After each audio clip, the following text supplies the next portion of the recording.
avez probablement vu le reportage de mon collègue Harold Gagné en début de semaine sur un couple qui a eu le très grand malheur de perdre un enfant de 5 ans dans des circonstances inexplicables.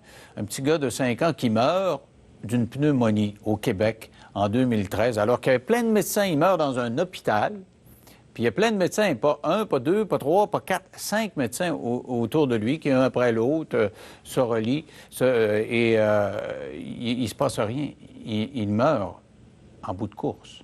Alors, on va essayer de comprendre ce qui s'est passé parce qu'il y a une poursuite qui est déposée de l'ordre d'un peu plus de 500 000 par leur avocat, Maître Jean-Pierre Ménard, qui est avec nous. Il y a avec nous, donc, Mme Marie-Ève Cyr et Martin Lefort, les parents de Luca Lefort. Bonsoir à vous deux. Bonsoir. Bonsoir. Alors, mes condoléances, parce que quand j'ai vu ça, comme parent, c'est très difficile de résister à l'émotion. Je sais que ça va être pénible pour vous autres de m'en parler, mais je pense que vous voulez le faire pour éviter que ça se reproduise. Expliquez-moi comment ça s'est passé, là. Comment vous avez perdu votre petit gars? C'est certain que même après un an, c'est encore dur à croire, là. J'ai décidé de me rendre dans un hôpital qui est celle qui était la plus près de chez moi, l'hôpital de Valleyfield, l'hôpital du Surroi à Valleyfield. Puis mon fils toussait depuis la veille au soir, puis on a vu qu'il faisait de l'asthme, là, ça tirait un peu. Puis quand j'ai appelé là, au niveau d'InfoSanté, on m'a dit de me rendre là pour le traiter. Puis une fois rendu sur place à l'urgence, on a constaté que son oxygène était basse, qu'on devait le mettre sous masque à oxygène. On lui a administré des traitements à Ventolin, Flovent, puis après ça, on nous a mis en observation. Mais malgré les visites répétées des inhalothérapeutes puis des infirmières qui constataient que son état se stabilisait pas, qu'on devait le laisser sur le masque en permanence, sinon son oxygène chutait. On ne nous a pas transférés. On a dit on va seulement vous garder en pédiatrie pour la nuit, hospitalisation, pour voir si on réussit à maîtriser son asthme. Puis c'était pas une condition permanente, là. C'était la première fois qu'il faisait ça? En fait, depuis l'âge de 2 ans, on avait su qu'il faisait de l'asthme, mais c'était de l'asthme là, qui était très occasionnel. On parle de quand il y avait peut-être présence d'allergènes chat-chien ou sinon un rhume là, qui pouvait peut-être obstruer un peu plus les voies respiratoires. Mais c'était jamais rien de chronique, rien de sévère non plus, là. En fait, on n'avait jamais eu de problématique, là.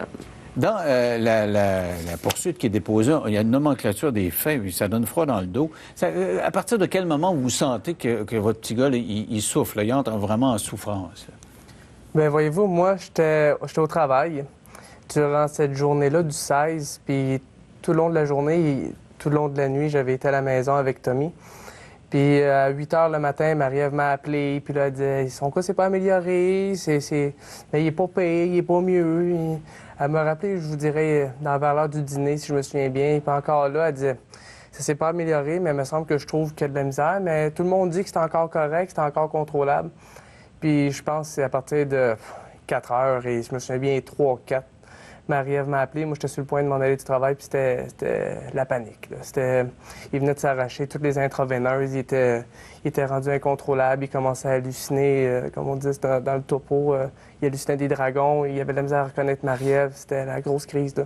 Il voyait des dragons? Il commençait à halluciner des choses. Et il disait que j'ai peur de mourir. Il sentait que c'était la mort au bout, là. En fait, à ce moment-là, là,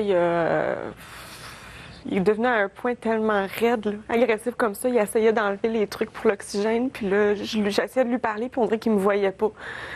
Puis là, il m'a dit « Maman, je vois des dragons qui crachent du feu, s'il te plaît, maman. Dis-leur d'arrêter, je veux pas mourir. »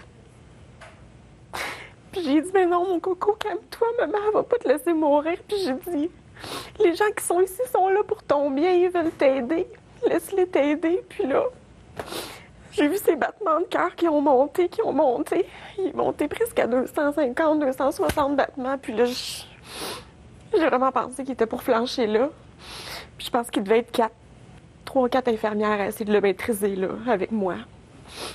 Puis là, à ce moment-là, il y a une infirmière qui a dit « Ça n'a pas de bon sens, là. On l'amène aux soins intensifs, même si le pédiatre n'est pas arrivé. Il faut qu'on prépare son transfert. On n'est pas ici équipé pour traiter un enfant... » Parce que ça lui faisait mal, dans le fond, là. S'il est en état de panique, c'est que ça fait mal. Mais ce qu'on m'a dit, c'est que l'oxygène qui manquait au niveau du cerveau, créait cette espèce de délirium-là, OK. de confusion, de plus comprendre qu'est-ce qui arrive. Puis ça vient affecter aussi au niveau des sens, hein, la vue, puis tout ça. Je sais pas, mon fils... Et là, vous voyez les infirmières qui sont... votre fils est en état de panique, puis les infirmières sont en état de panique aussi. Oui, là, je sentais qu'il n'y avait plus aucun contrôle de la situation. Puis 2 minutes avant, on me disait, on peut pas le transférer, on a besoin de signature, de paperasse. Le pédiatre doit être présent puis donner son autorisation. Il est en chemin, il faut l'attendre. Puis là, quand il y a eu justement ce moment-là de crise dans les alentours de 4 heures, au moment où mon conjoint venait d'arriver, que lui a constaté ça, là, puis... Là, il a été question, on le descend tout de suite aux soins intensifs, c'est trop long avant que le pédiatre arrive, on prépare son transfert vers Sainte-Justine. Et ce transfert-là, dans le récit des événements, il vient pas vite. Non, ça a été long, là. Beaucoup de temps. Ça a été énormément long. Il est arrivé à Sainte-Justine à 9 h le soir. Donc de 4 h à 9 h. Oui. Il y a eu un 5 ans. Comment vous prenez ça? Vous êtes parent, vous le voyez en état de souffrance. Qu'est-ce que vous dites? Vous réagissez ou vous... C'est ça qui est plate, c'est qu'on dirait on peut rien faire. J'étais aux soins intensifs, puis je me mettais à l'écart, puis on dirait que je me mettais à l'écart à regarder en me disant, je vais laisser la place au monde qui Ils connaissent ça. Ben oui, ils connaissent ça, ils vont faire leur job. Puis il y avait Marie-Ève qui restait avec Luca pour le garder dans ses bras, pour le consoler. Puis moi, j'avais comme une vue d'ensemble de tout ça, puis voir mon gars qui panique, qui est raide comme une barre, puis qu'il faut le maîtriser, un enfant de 5 ans et demi, qu'il faut maîtriser, être 4 dessus, parce qu'il faut y envoyer du ventolin, puis qu'il nous regarde là, avec ses yeux ronds, puis qu'il dit « Maman, papa disait qu'ils me lâchent, ils vont me tuer, ils vont me tuer. » Et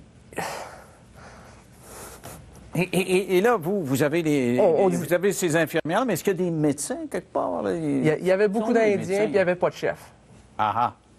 Ça a pris combien de temps? Là? Le pédiatre arrive, vous dites, il était en route. Là, il arrive à quel moment, lui-là? Là? Il est arrivé quelques temps après qu'on soit descendu aux soins intensifs. Là, il y a eu plusieurs médecins qui se sont greffés au chevet de Luca. Puis là, on sentait que personne n'osait prendre de décision. C'était un peu n'importe quoi. Et c'est ça qui est difficile à comprendre. Expliquez-moi le vaseux de l'affaire. Comment ça se fait qu'il n'y en a pas un qui est le chef, là, qui disait, bon, c'est ça qu'on fait. Là, parce que ce que je comprends, là, il y a pédiatre, omnipraticien, anesthésio-logiste. Enfin, il y a un tas de monde. C'est que là, moi, j'entendais toutes sortes de choses autour de moi. On me disait, on doit communiquer avec Sainte-Justine pour autoriser le transfert. Là, on me disait, on peut pas... ils veulent pas l'accepter s'il n'est pas intubé pour le transfert parce que son état serait trop risqué, là, qu'il fasse un arrêt en cours de route en ambulance. Donc là, on devait attendre l'autorisation de l'anesthésie. On dit anesthésiste, ouais. Donc on va dire ça. Là. Donc, puis celle-ci, l'anesthésiste, refusait de faire la procédure parce qu'elle disait que c'était trop risqué. Que dans l'état où ses bronches étaient rendues, l'inflammation et tout ça, que c'était risqué que Mais est-ce qu'elle a fini par le faire? Donc, c'était risqué, mais elle a fini par le faire. Oui. Elle n'avait plus le choix. Elle n'avait plus le choix. C'était ça où on le regardait mourir. Parce que Sainte-Justine ne voulait pas le recevoir dans son hôpital s'il n'était pas intubé parce que les risques, dans le transfert, il ne pouvait pas lui donner 100 % d'oxygène dans son masque.